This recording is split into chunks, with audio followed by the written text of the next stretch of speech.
Chapter 21. If Love Were All.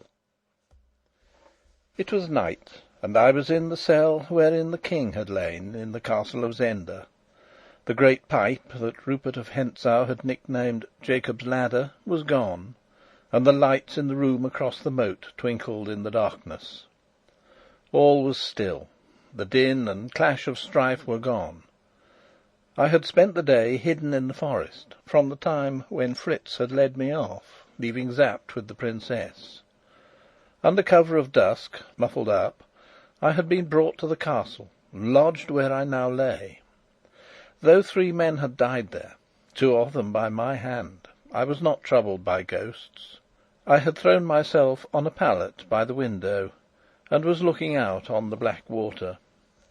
Johann the keeper, still pale from his wound, but not much hurt besides, had brought me supper. He told me that the King was doing well, that he had seen the Princess, that she and he, Sapt and Fritz, had been long together. Marshal Strackentz was gone to Strelsau. Black Michael lay in his coffin, and Antoinette de Mauban watched by him. Had I not heard from the chapel priests singing mass for him? Outside there were strange rumours afloat. Some said that the prisoner of Zenda was dead; some that he had vanished, yet alive; some that he was a friend who had served the King well in some adventure in England; others that he had discovered the Duke's plots, and had therefore been kidnapped by him. 1 or 2 shrewd fellows shook their heads, and said only that they would say nothing, but they had suspicions that more was to be known than was known, if Colonel Sapt would tell all he knew. Thus Johann chattered till I sent him away, and lay there alone, thinking, not of the future, but as a man is wont to do when stirring things have happened to him, rehearsing the events of the past weeks, and wondering how strangely they had fallen out. And above me, in the stillness of the night, I heard the standards flapping against their poles, for Black Michael's banner hung there at half-mast. High and above it the royal flag of Ruritania, floating for 1 night more over my head. Habit grows so quick that only by an effort did I recall that it floated no longer for me. Presently Fritz von Tarlenheim came into the room. I was standing then by the window. The glass was opened, and I was idly fingering the cement which clung to the masonry where Jacob's Ladder had been. He told me briefly that the King wanted me, and together we crossed the drawbridge and entered the room that had been Black Michael's. The King was lying there in bed. Our doctor from Tarlenheim was in attendance on him, and whispered to me that my visit must be brief. The King held out his hand and shook mine. Fritz and the doctor withdrew to the window. I took the King's ring from my finger and placed it on his. "I have tried not to dishonour it, sire," said I. "I can't talk much to you," he said in a weak voice. "I have had a great fight with Sapt and the Marshal, for we have told the Marshal everything. I wanted to take you to Strelsau and keep you with me, and tell everyone of what you had done, and you would have been my best and nearest friend, cousin Rudolf. But they tell me I must not, and that the secret must be kept, if kept it can be." "They are right, sire. Let me go. My work here is done."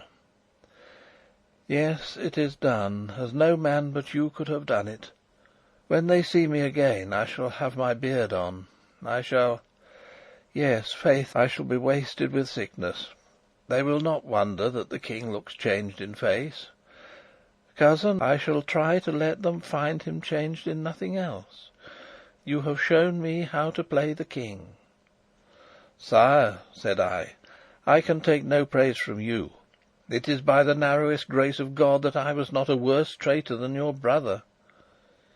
He turned inquiring eyes on me, but a sick man shrinks from puzzles, and he had no strength to question me. His glance fell on Flavia's ring, which I wore. I thought he would question me about it, but, after fingering it idly, he let his head fall on his pillow.